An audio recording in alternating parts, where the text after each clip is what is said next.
What's up? What's up? What's up? What's up? What's up? It's Saturday.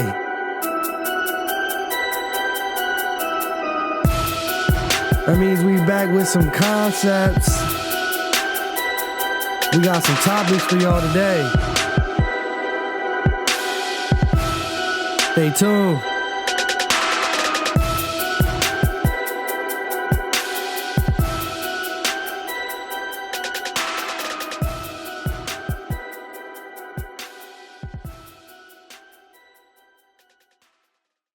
Welcome back, Middle Thoughts family. It is Saturday. That means it is time for our podcast episode of the week. You are back with a seed. We have today Coach Estrada and Matt Jones, Polytech's head coach / World Lacrosse coach, in the building to talk about some club lacrosse and prospect camps, how much it costs to run an operation, the exposure that can come with it, and the probability of recruitment opportunities by doing such. I'm real excited to hear what they got to say about that. And for all the people that are going to be paying attention, and especially the lacrosse fans, this is a great opportunity to learn from two guys that have been around the block, know what they're doing, have played and or coached at the highest levels. So pay attention to what they got to say for you, because this information can be very beneficial to your career. I got a little information about Matt Jones. This man has produced many great players. Two of the players are actually brothers. They're the Brownwell brothers. You may know about them. They out of Salisbury. We just wanted to add to my man Matt Jones' credentials today. Once we finish up with the club lacrosse and prospect camps with Coach Estrada and Matt Jones, we got a segment about some religion for you if you're a religious person. We're going to go ahead and tap in with Coach Estrada and Angelo for that one. Without further ado, I'm going to bring in Coach Estrada and Matt Jones. We're going to get to the information that you lacrosse players want to know to help benefit your career. What you guys got for us? It's just my thought, right? And I was talking to someone around this, and I can't remember. It might have been Kyle. I can't remember. But it was at the turf, and I honestly think it's going to take over, not completely, but hear me out. What you got? If you can get $300 a kid, okay, to come out to the, whatever it is, Adrenaline, True, Legend, Apex, North American, whatever, $300 a kid, right? And you do 4 teams, and each team has 15 kids on it, right? Right. So 15 kids at $300. That's more than an entry for one team. You singled it out to a window block of, like, say 6 hours. You got some reps, you got some live work in, you play with your team, and then all of a sudden you do scrimmages, right? You get exposures. You're going to get more exposures in front of those college coaches that are going to sit there.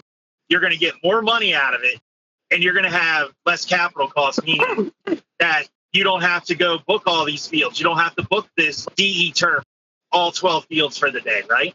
So more money, less time, less capital costs on time, more exposure. I completely agree with that.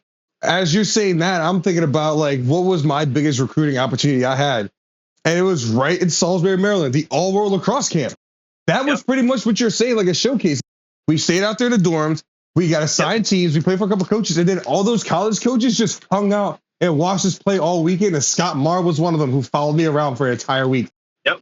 No, I could definitely see that. Even as, like, I'm thinking about helping kids and talking about recruitment and stuff like that, because that's a big thing I'm talking with a lot of people about.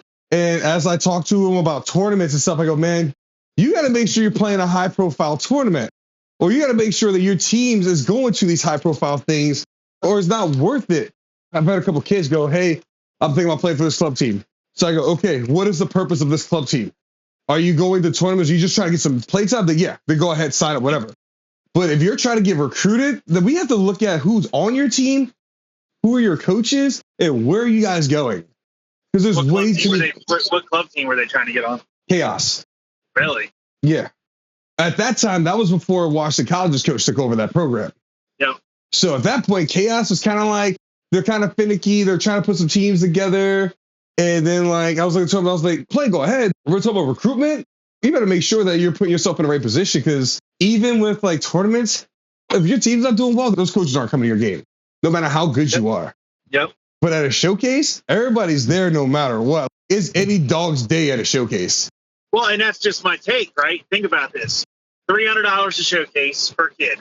You can do 5 showcases at a bare minimum for the cost it takes you to pay for Coastal, Chaos, Brotherly Love, whatever it is. At a bare minimum, $1,500. Right. You can do 5 showcases on top of any individual workout sessions you would do. You get more bang for your buck. So do you think lacrosse camps will come back? Because that's what I feel like really died. I feel like lacrosse camps died as a whole. I think they're starting to come back. Some of my younger kids were going to like Navy lacrosse camp, Maryland lacrosse camp. But I also think I'm going to lump in that lacrosse camps to some degree are also prospect days. True. So for like the colleges. Yep. I can see that. But even then, you're kind of going to be wary about that too. I think one of the things that probably happened with some of those prospect days and some of those lacrosse camps at the schools is that the NCAA might have got a little bit involved with it because, there's all these blackout days and stuff like that. If I have a lacrosse tournament or a lacrosse camp during a blackout date, then what I'm doing doesn't matter because coaches can't talk anyway. Dang, I didn't even think about that too. Think about this. If your club team is not operating within that NCAA calendar, then you might be competing in tournaments that not a single coach will be at because they legally can't be. Yeah, which is why a lot of the tournaments take place in the early summer and then they take place again in the fall. Yep. Because you get out of your dead periods. Now, I did see something where a lot of that was getting ready to change. The dead periods were. I know they might be making it stricter. Uh-huh. I think what they're trying to do is I think they're trying to make the recruitment process longer. I think as a result of these NIL deals, that's what the NCAA was going to do. So if I have this money and can't just straight up pay a player their freshman year to come to my school, then I have to talk to them over a longer period of time. That makes me have to place value a little bit differently. If they make it so that way you can't commit your junior year now, you can't commit to a college. If you can't commit to your junior year and then I increase your blackout periods to where you can't talk to players or recruit, that's going to prolong my vetting process. And of course, like the 5 stars are the 5 stars, you know what I mean? The 4 stars are the 4 stars. Like those kids, like who those kids are. But that's not the part of your roster you're worried about. You got to maintain 35 guys in your roster. Those stud players are only 10 of them. You still got to maintain like 20 other players. Exactly.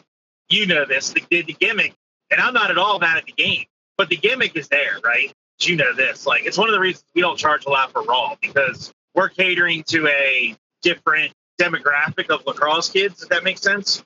We're making something affordable. We do fundraisers. We do that kind of stuff to offset the cost collectively for everybody. So these kids get an opportunity, get exposure, right? It's an opportunity to get our kids playing year round. Because they're playing at cost, right? Yeah, pretty much playing at cost, man. For 3 tournaments with Jersey, it was like $500. And that literally covers the cost. When you take in balls, you take in the tournament fees because you have 2 teams, it literally comes out to be break even. But it's for the kids to get them exposure. And they're surrounded by guys that obviously know the game. You heard it here first. Programs, people that know what they're doing, you got to tap in, get the structure going. Thank you, Coach. Thank you, Mr. Matt Jones. Also, Coach, we appreciate you guys taking the time out of your day to talk basis and give some insight on how these young lacrosse players can help boost their name and their social being and create opportunities for themselves. Take notes on this, guys. Pay attention to what they said. They was talking about some recruitment opportunities, what's beneficial, what's not beneficial, when coaches can even talk to you and when they can't. That's important. Make sure you understand that. Sometimes information that you don't think is important is the most important information for your future. So just keep that in mind, guys. We're going to roll into the next segment. Once again, we have Angelo. We're going to take a look into a middle thoughts examination on hot topics in religion today. I'm going to leave it to Angelo and Coach Estrada to say what they got to say on this one. For the religious people out there that want to learn something, that want a new idea, something to think about, this one's for you. And on today's little special episode, we got my nephew with me, Angelo. Say what's up. How you guys doing? Him and I, we have a lot of interesting conversations. Angelo's specialty has to do a lot with culture and religion and stuff. He comes from an Italian background, which is super sick. And I'm Puerto Rican. Our people speak similar languages that are in the love languages, Yep. So it's kind of cool. we're kind of talking a little bit about some of these religious texts and stuff that he's been getting into. I got the Ethiopian Bible and the Dead Sea Scrolls came in. It's fascinating because the age of them and just what they hold and the lessons you learn with it. All right, so let's start there. So which one did you start with, the Deep Sea Scrolls, or did you go with the missing books? Ethiopian Bible is where I started first, and the Dead Sea Scrolls I just got now. All right, so let's explain first. Can you explain to everybody what Ethiopian Bible is and why that's significant? So the Ethiopian Bible, from what I've gathered now, is that the Bible from the days of old, but it was given directly from Noah's sons to the Ethiopians and has never been touched ever since. Ethiopia has never been conquered.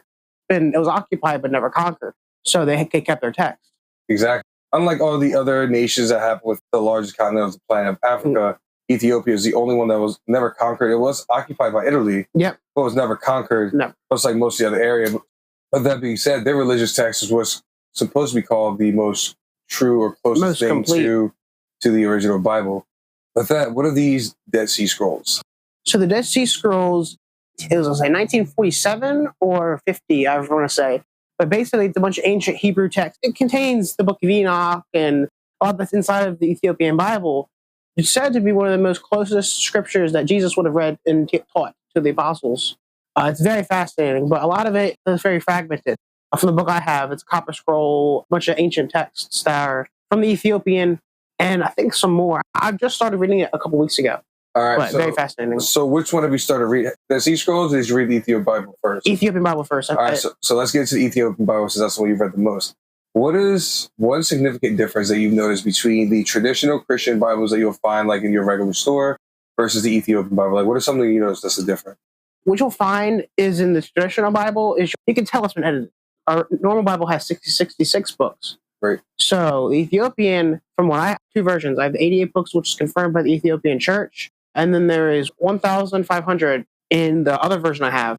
I got two Ethiopian Bibles, one confirmed and one that's like all the text. Oh, sick. Yeah. So what I've discovered is it was with the Book of Giants. You can tell that they've taken stuff out of the Bible. Story of Enoch, the giants, the watchers. I've noticed differences that you can tell if there's things that are missing. So before we get into the actual books themselves and like some of the contents of it, I'm going to give you a short history lesson for what I understand that happened. And this is going to be revolve around the King James Bible, which is going to be a spicy topic for a lot of people. Yeah. Because the King James Bible, to many Christians, is believed to be the most pure and complete Bible. But from what I understand in my historical findings itself, that this is actually one of the most doctored books that exist. When we're looking at King James, him and what was the Protestants at the time were coming to looking at editing the Bible. So that was actually something they already wanted to do. Like they were looking to like edit the Bible, as you knew that the church and things like that is the earliest form of religion and also government. So when we're looking at that, I imagine they're trying to change this text to dictate the people. Yeah. You know.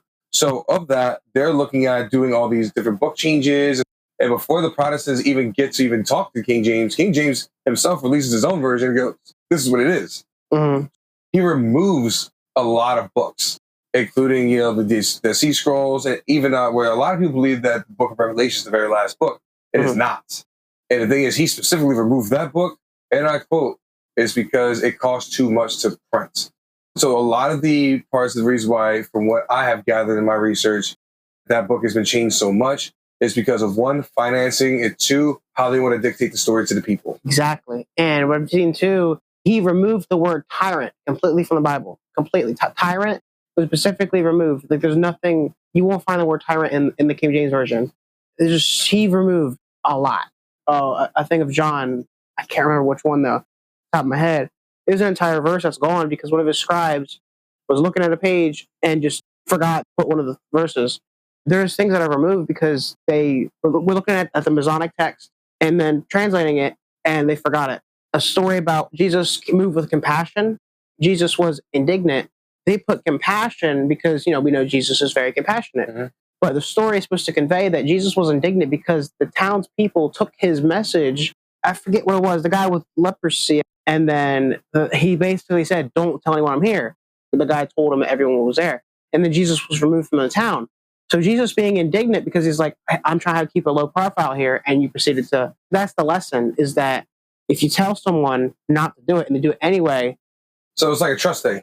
Exactly. And that's kind of where I feel like the Bible is missing pieces and stuff is I've read the Deep Sea Scrolls. Like I went through that. I didn't go through the entirety. So I went through, the Book of Enoch, the Book of Giants. What was it? The Book of Adam and the Book of Eve. So the thing is, and most people don't even know who Enoch is. Oh, Noah's great-grandfather. Noah's great-grandfather, yes. And the whole story with the Book of Enoch that is the precursor to the Great Flood and like how they're trying to take care of it. Yes. And what is happened to him before. As you see with Noah's Ark, if you look into in the Bible, like it's missing a bunch of stuff. I believe that some of those books were doctored to also create socialists and different classes that are too. Because trying to say that the Noah's children that created the dark-skinned and complected people, according to the Bible, are those are people who were cursed. It's like, no, why would we be cursed? Why would we be cursed with the skin that helps us the most on the planet? That's not a curse. It's not. Not a curse. My skin protects me from the sun. Yeah. Most of it, as I've discovered, is it too, even with, and this is might go a little race topic, what I think too. Go for it. Is that what I discovered is why I think things were moved too is because of racism. They look at the Ethiopians and they say that, oh, we're not going to do this because they're not white. So let's not listen to their text. If it's the Bible, it's the Bible. Who cares who holds it? It doesn't matter.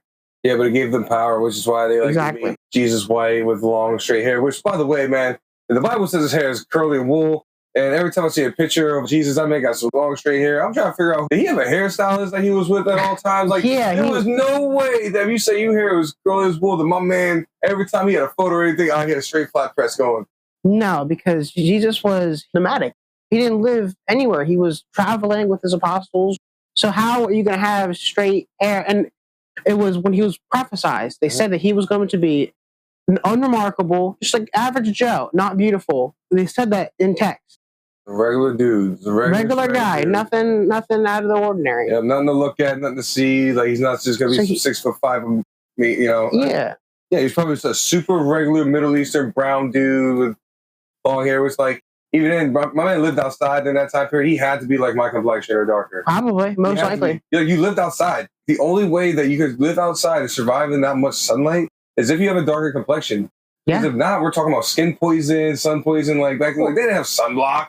Well, yeah, and back then too, they weren't that light and pale if you weren't from Scandinavia or you weren't from the Mediterranean. If you weren't Roman, you wouldn't look like that. Jesus, he looks more Roman, right? As you can see, or Roman, or it's because what happened is that the Catholic Church or the Orthodox Church, they took the thing of Jesus and they based it off of what they look like, which is what I think too. So the story that I've read and I've heard around the world is that the photo that we see of Jesus depicted is actually the significant other of Michelangelo. Really? And that the Pope came to him and was like, "Hey, who is this on your wall?" The picture of who? He's like, "Oh, that's our Lord and Savior Jesus Christ." Really? And they went from there and started painting that photo. Yeah, that photo there was a model that was used that was painted by Michelangelo. He created our photos images of Jesus. That's why Jesus became white at that point. So you're talking about 1600s? 500 years ago is when Jesus turned white. Yeah, no. The rest of human history, he was brown. The medieval era, during the Crusades, a lot of stuff was biblical fan fiction. Tyrone or the Crown of Nails that they had in Vienna, or Perfectly. Holy Grail, that's complete biblical fan fiction. Yep. The only reference to the chalice is he took a cup. That's it. You know what I don't think it's fan fiction? The Ring of David. What's the Ring of David? I think about that one. The Ring of David is one of the rings that he wore. You know, the Ring of David had the symbol that we call, many known as the Star of David. People take that, but they don't understand what the Star of David is. What the Star of David is two triangles, one facing the vertical and the other one in reverse. The north-facing symbol, I believe, is the symbol of air. I'll have to look back at it. But the upside-down triangle is the symbol of earth. I know that because I'm an earth sign. But when you take the triangles and mash them together, that symbol is known as ether. Really? Ether, yes. That is the symbol of ether. Ether has been known as many things on our planet. The gas is known as a gas that can't be seen or smelled. It's also used as anesthesia. But biblically, ether is also known as the gas in which the gods breathe. Yeah, anesthesia can be considered, when you're in that state, yeah. A Star of David is in the Masonic text. Yes, it's the symbol of ether. Yeah. It's really what it is. We know it is the Star of David because that was the symbol that David wore in his ring. Yeah. But I believe they've removed from the text what it actually was. Oh, yeah. And how it was actually done. Why would we know that the Star of David is something we just know as the Jewish shells? Why is that the 6 points? Like, what is the significance and power of it besides a shape like that? Nothing on this planet has basic meaning or symbol of their shapes especially not geometric patterns. There are 3 numbers on this planet that Nikola Tesla spoke about that are kind of like the premises of our Earth. There's the number 3, 6, and 9. And the number 6 is actually a perfect number, as is known across mathematics. I heard about that. It's because it's divisible by both even numbers and odd numbers. Mm-hmm. So you divide by both the 2 and the 3 and get your the numbers you want. So with that, if these are known as the divine numbers, which even in biblical text, the number is 6. It ain't 7. On the 7th day, he rested. Ooh, that 7th day don't mean nothing. God made the world in 6 days. Hey, he rested, so he wasn't doing anything on the 7th day. Because he was done. Yeah. Because he did it in 6 days. I think we missed the message. Everyone's so focused on that 7th day of rest. Like, no. The work got done in 6 days. That is why we were resting on the 7th day, because the work was done in 6. So the Sabbath will be, there it is. According to the Roman calendar, at least. Because we follow the Roman calendar. It's not the original calendar we followed. I also believe that the calendar that we use are wrong, too. I think we should be more following celestial things of the earth.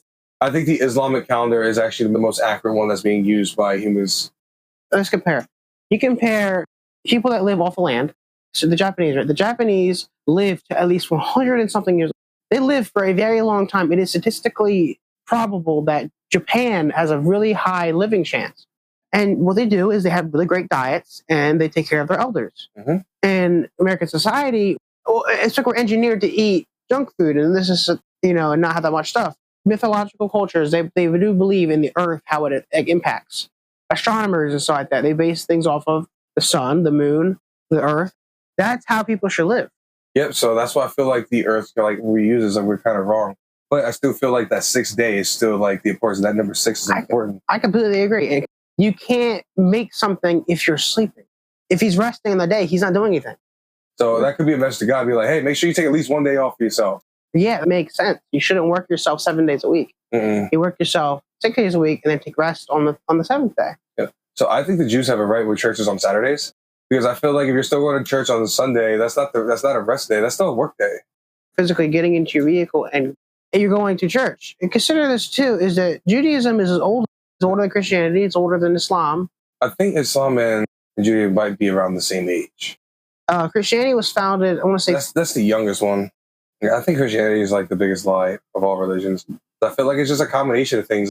Like, how is it that we're celebrating pagan holidays of Christmas? Photos that we see of the devil, those, like, if you look at how historically we got those images, those were images that were created based off of pagan gods, pagan demons. Those are not unique. Like the photos of hell and things, those are not unique to Christianity or to those are taken from paganism, and like that's what they. And pagans are the ones that persecuted. After Constantine switched to Christianity, Constantine was trying to wipe the Roman religion from Rome and from other countries, such as if you look at from Greek gods, the Greco-Roman gods were persecuted after Constantine. It's actually really funny. So first off, they were persecuting Christians, and then they go after the pagans. Like they're saying, you must follow these pagan gods. And then a couple of years later, it's like, oh, no, actually, no. The pagan gods, you can't follow those anymore. They're going to persecute you, follow those. You know what I mean? That's wild, isn't it? It's kind of like how we talk about the edits of the Bible. With King James, what he did is he wanted the power. It's the same thing that the powers that be by that time with the pagans and then the Christian gods. Yeah, because it wasn't until the death of Pope Constantine that Christianity was really taken by the Romans, as he was baptized, whatever, at his deathbed, and then it took off from Roman Catholicism and went from there. Mm-hmm. Those are some pretty interesting things. So as you look at those older texts like Enoch, it makes sense. Like listening to the story of the Garden of Eden is realizing a couple things. One, Adam and Eve were not the only people there. Yeah. They were just the people that he was talking about. Two, when they were casted outside of Eden, they were specifically placed in the Garden of Eden to where wind blew towards them, so that way that they were not able to smell Eden or anything from it. So God strategically placed them in places where they could not relocate either. It has to exist somewhere. So that's the thing. So it wasn't like they were just banished. They were banished in a specific direction. And even the story of Cain and Abel, that story is a little bit doctored from what I remember from the book of Enoch. The original text will tell you that it was a dispute because one was jealous of the other one, because one was more in favor of God and the blessings and stuff like that. But then you look at the other text and it goes, and it's about a woman. Yes, I heard about that too. It's about their sister and who was going to marry her and was supposed to go to the firstborn. She's the oldest. And we got jealous. So that's what I'm like, that sounds correct. knowing humanity and everything. No, that sounds correct. A man killing another man over a woman. That sounds all right. You talk about the oldest fight in human history, a man fighting over a woman. Yep. That is about as human as it goes. Yep. So I was like, that story tracks. I don't think it had anything to do with like I'm getting more favor. I don't think it had nothing to do with that. I think there was a real life social problem that happened, and they didn't want to talk about that in the Bible. But they changed that story into the worship thing. I got a book coming in called The Didache. It's a teaching of the 13 apostles. What I'm doing is my problem is I'm kind of like every new book I get, I open that up and I start reading it, and then I stop after the new book comes in and I keep reading. What I need to do is I need to like focus on one, and then but I got that coming in too. There's a lot that's been removed, a lot, and they edit it. And what's something that has been removed that you think is significant that people need to know? Something that's been removed that they need to know about the story of the Nephilim, the Book of Giants, the Book of Nephilim, because it's literally mentioned. It's mentioned in the Bible, right? The Bible we have right now. The Nephilim are mentioned. But they never tell you who they are. Exactly. So let's talk about the Nephilim. Yeah. Let's talk about who they are, what they are. So, like, I didn't quite understand what the Nephilim was. So, like, the way Christianity in the Bible pitched in, at least the way it was taught to me in these churches, I always thought that the Nephilim, the Philistines, were like the Palestinians and those people. That's who they were beefing with. No, that was completely wrong. That's not who they're beefing with. Nephilim means fallen ones, like fallen warriors. What I think is that they were essentially a culture of warriors, and essentially they proceeded to turn against man, and they started to focus on each other, and they started eating people. And so that's what it says in the Bible. That's what it says. They're eating people and stuff like that. And that's why God chose the flood. But I don't think that God wiped out the Nephilim completely. I think God punished them. Yep. I think God, the same reason why he punished us with Adam and Eve and the others that were there, with banishment from Eden. Yeah, he punished them first. So this is what I understand. You have the fallen ones, fallen angels, depending on how you read the text. They came down and they were doing all kinds of stuff. They introduced man to war, violence. Not only were they eating them, but they were also breeding and raping people. Yes. And then that's how we got the giants. So then we also had the giants who were doing the same thing, but then they also were like demigods. That's how I think a lot of like the world religions came about, because I believe that the fallen ones are what we know as demons, devils. That's where you can make deals with them. Crossroads devils. You can sell your soul to them. You can make deals with them. So I think it's them that we're combating on this earth to fight against. So I think that's how we got like Zeus and Poseidon. Yes. And all these different Greek gods. To me, I don't think that people were just wrong and that they made this up. No. Who's to say that these were the fallen ones that came down, dropped into those places and go, all right, I'm your god now.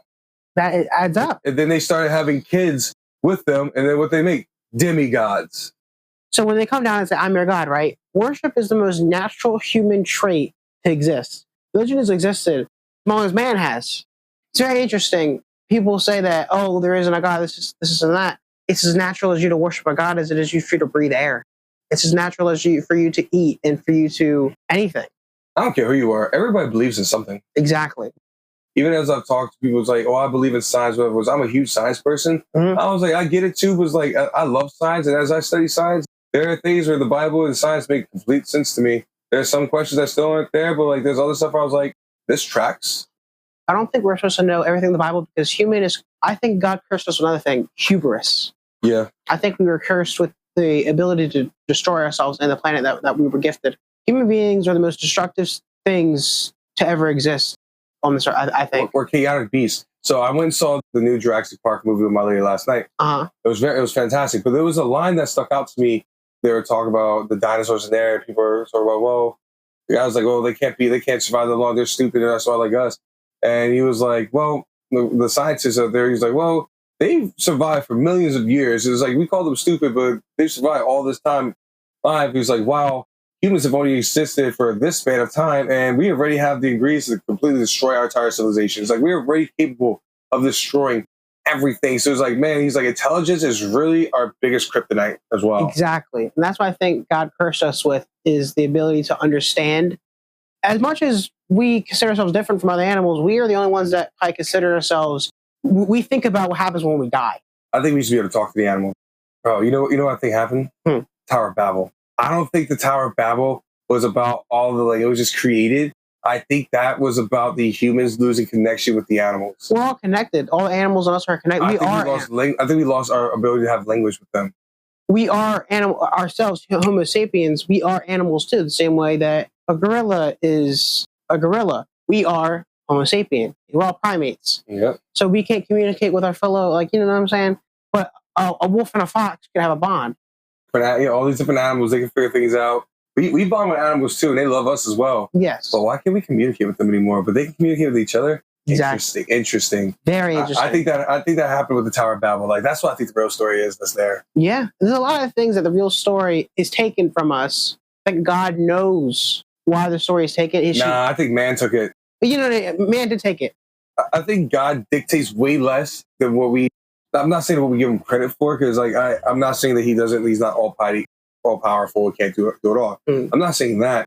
I would say that I don't think he intervenes like that. He doesn't. I think he just be letting stuff rock. Like, I think every now and again, like he positions people to make the right choices, or he positions people well. But I think that's all he does. He just shows you. He's like, yo, bro, you can either go left or right.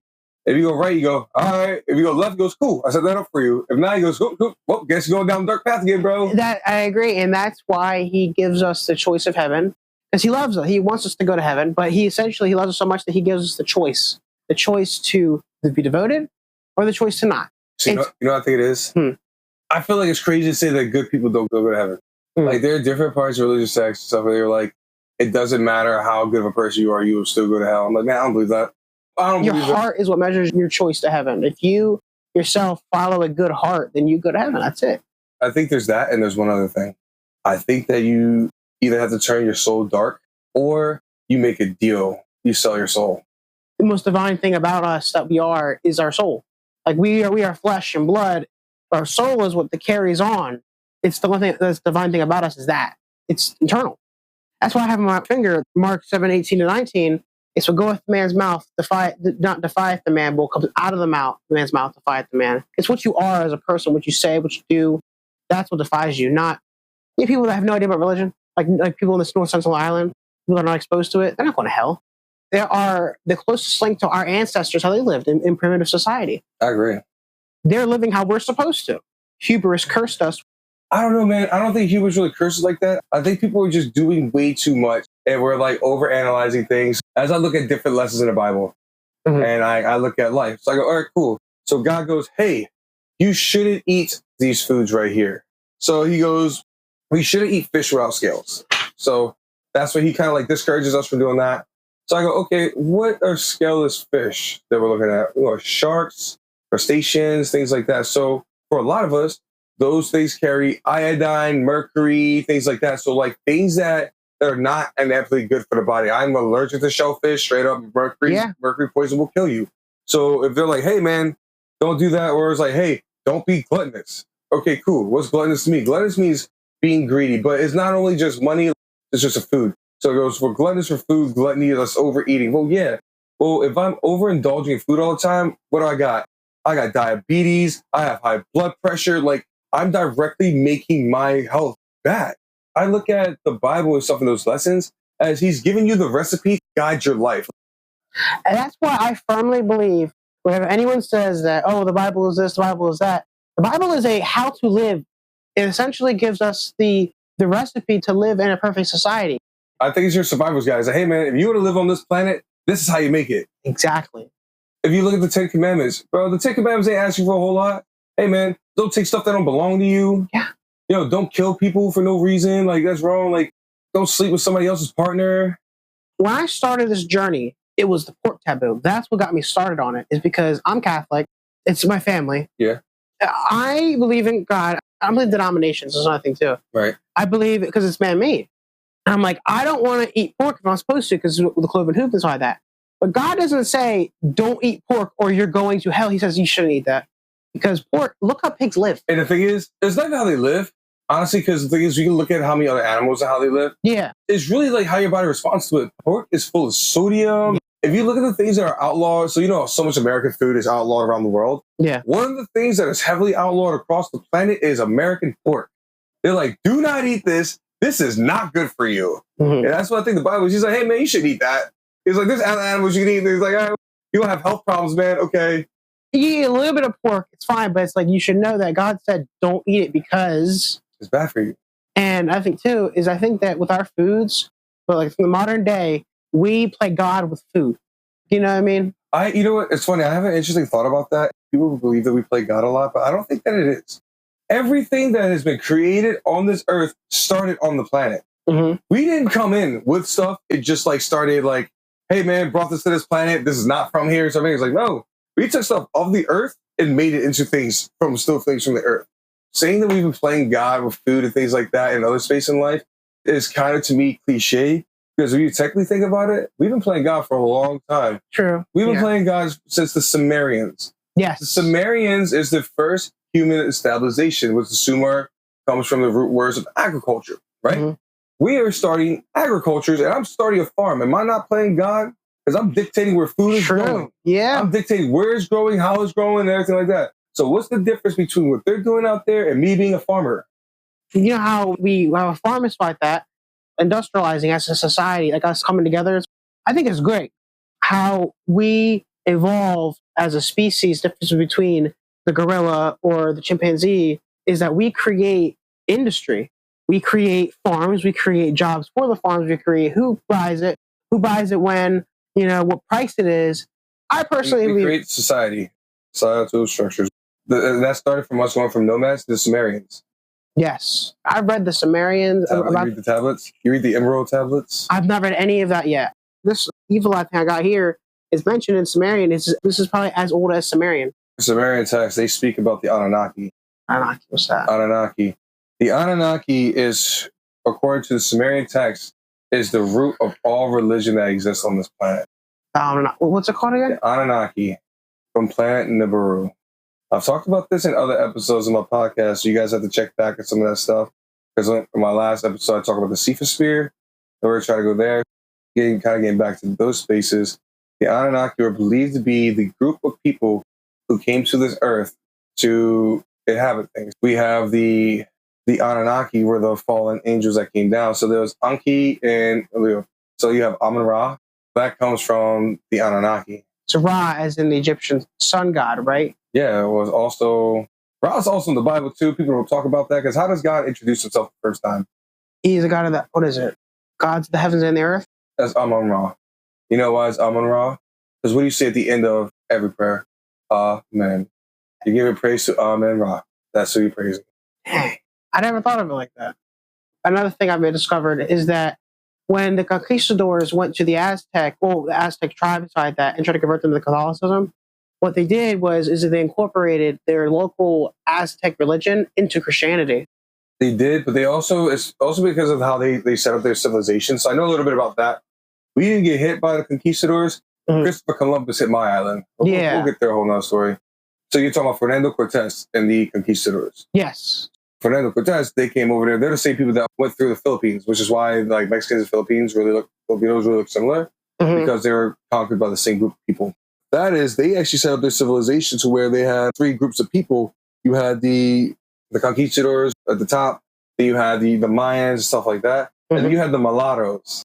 This is where mulatto comes from. Mulattoes was the mixture between the Spaniards and the Aztec people. That's your mulatto. Mulatto, Mexican.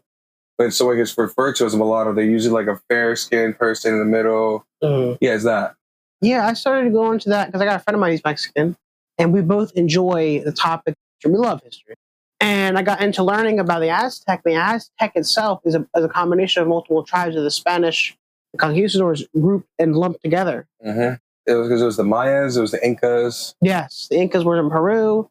The Mayans, they were in Guatemala and Mexico too. So the thing is, well, you have the Mayans and the Aztecs. They're like aged versions of each other. So you know how there's those temples and things like that. Like they had a whole civilization there. Like the way that Europeans they paint history, and where there's it was uncivilized and we didn't have this. No, there are full government structures there. No, they just went there and started murdering people. They did. It's Sylvester Columbus. He killed a lot of people. We saved them. Our island chief felt bad because they were circling around the island. They were panicking. They were dying. So we brought them in and we hung out. They're like, dude, these people are great. And then he was writing back to Spain. He's like, hey, these people are amazing. I bet you we can enslave them. I was like, yo, they were really on some hateful type S. when we were just out there being like, yo, bro, man, struggling, here's some this, here's some that. And then they couldn't work together. they tried to fight us. And yeah, because we're invaders. They tried to. They got no smoke from us. We took care of that real quick.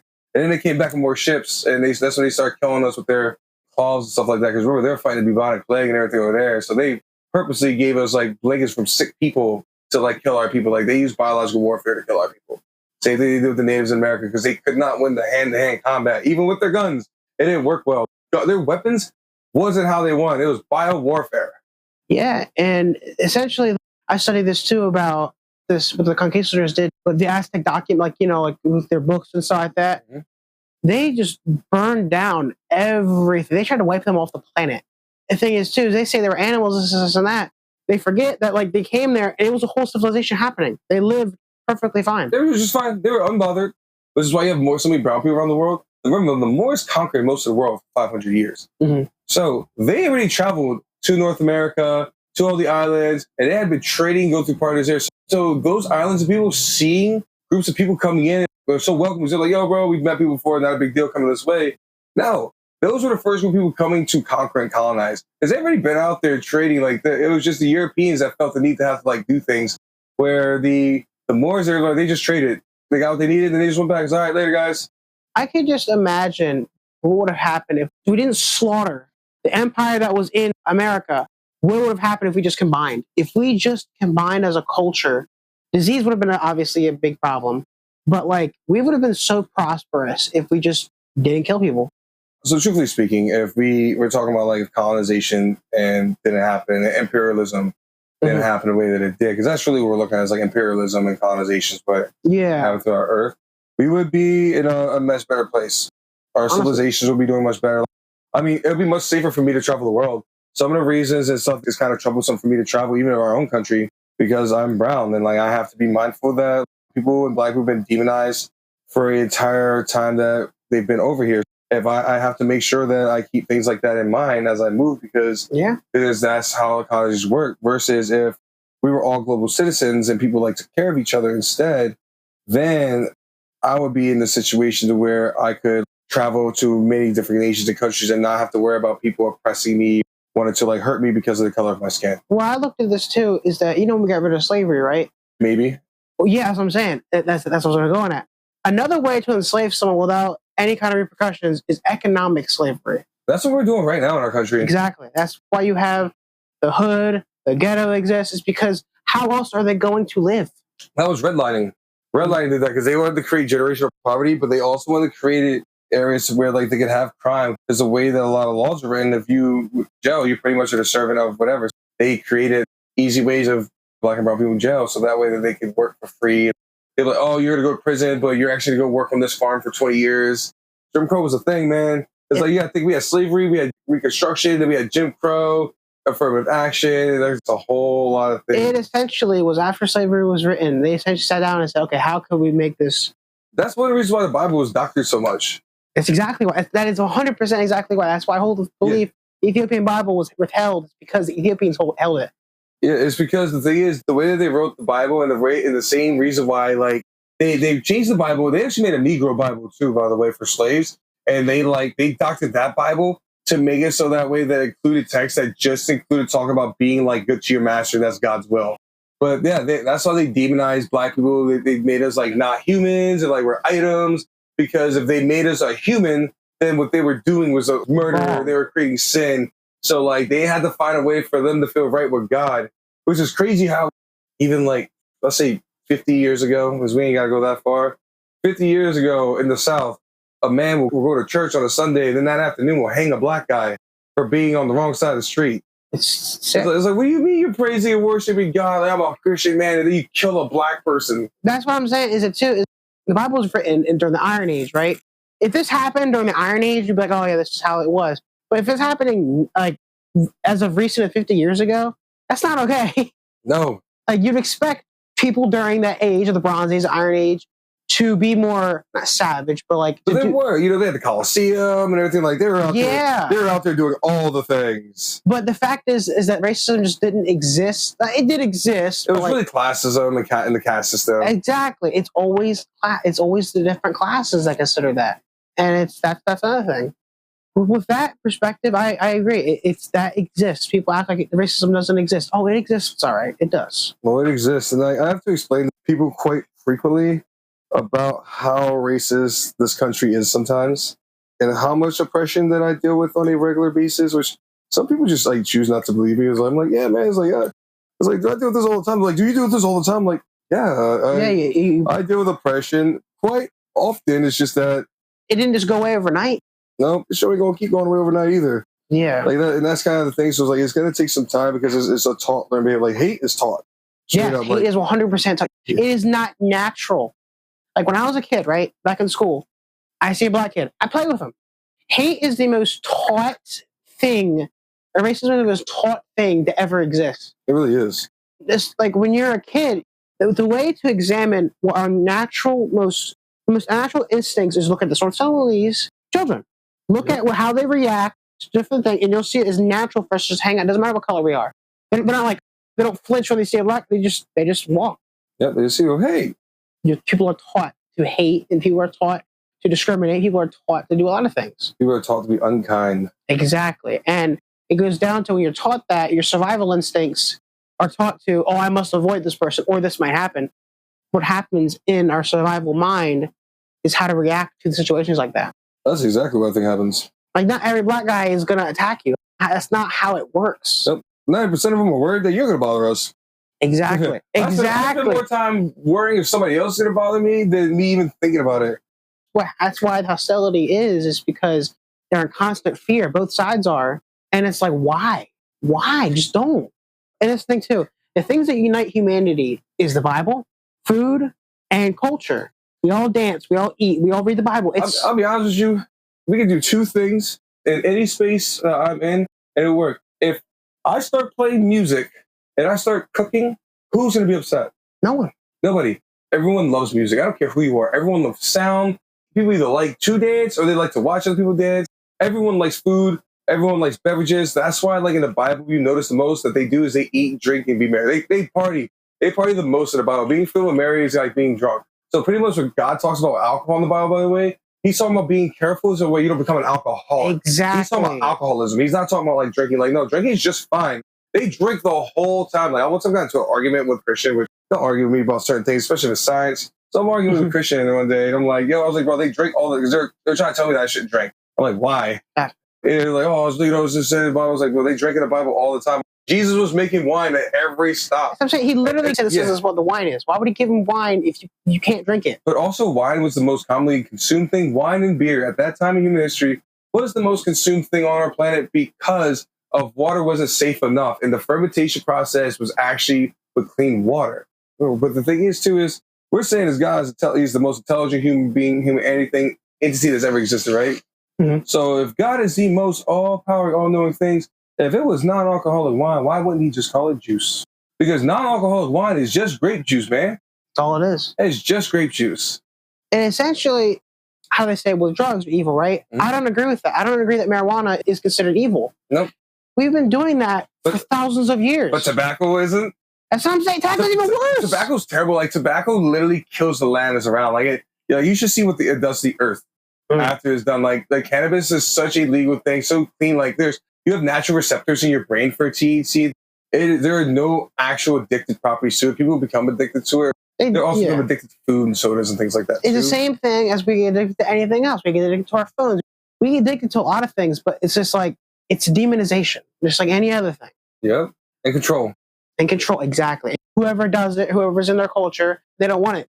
And just like that, on August 1st, I'm going to be able to walk into a store in Delaware and just buy it, and nobody cares anymore.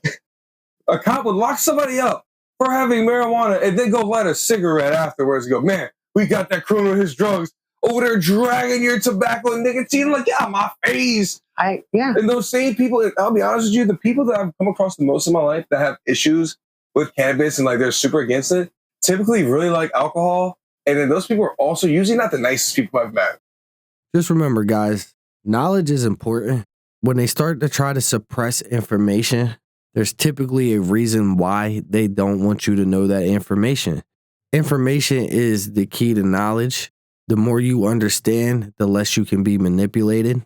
It has been no secret throughout history. They want to dictate exactly what you know and exactly what information you can use and use against them. And by them, I mean governments or people in power or people that control the world with the products that they make and the money that they make. People are not going to go bankrupt because you don't like the way that they're conducting business, and they don't care if it hurts you in the end because they're making enough money to never have to worry about it in their lifetime. There was a lot of topics inside of what happened here today that you guys should pay attention to. Think abstractly for a couple minutes, go back and think about how you intake these ideas and how you perceive the information that was presented to you today, because with every individual person is a new mindset and a new way to interpret your information. Anybody can view it however they want to view it, and there's nothing wrong with that. Religion is meant to be interpreted by an individual user and used to benefit a person's life and how they see fit in the course of what the scripture is here to benefit you with, and the information that it provides in the circumstances, in the situations and the stories that it tells. Whether God is real or not, I'm indifferent. I don't know what created this. Nobody knows what created this. All we know is that we are here. A belief system is important. It can keep your mental health balanced, and there's more than one way to believe in something, guys. So don't feel like the first thing that's thrown at you is the buy all, hear all. There's a reason there is more than one religion in this world. There's a reason why people believe in different things depending on where they come from. If you liked what you heard today and it moved you or it got you thinking, I need you to like, comment, share, subscribe, help us expand, help us build, help us get our points and our views out to the world so they can see and they can understand the way we think, the way we interpret things. Create dialect and create an ongoing conversation that can help provide a better sense of life for everybody. We got 9 links in the description. We got bonfire.com/shop/alienware. If you'd like to buy any of our merch and support us, that's the link for it. Tap in. We're uploading new stuff all the time. We got an Apple link, a Spotify link, and a YouTube link for the full episode. You can tap into any one of them 3 depending on which site you like to use the most. We have shorts and highlights on IG, little reels, stuff like that. Important pieces of the episode that we release all week long. If you don't have time to watch the full episode, that's the perfect place for you. Instagram, Middle Thoughts Podcast. We have Savage Shorts video editing service. We gonna bring your dreams to life. Whatever you need, logos, artwork, video edits, album covers, anything you need, we can help bring your vision to life. Tap into the link in the bottom in the description and we'll get that started for you. Liquid Hydration Multiplier has some coupons and deals online. Tap in. It is hot outside. It is humid. Keep the electrolytes up. Stay safe outside, guys.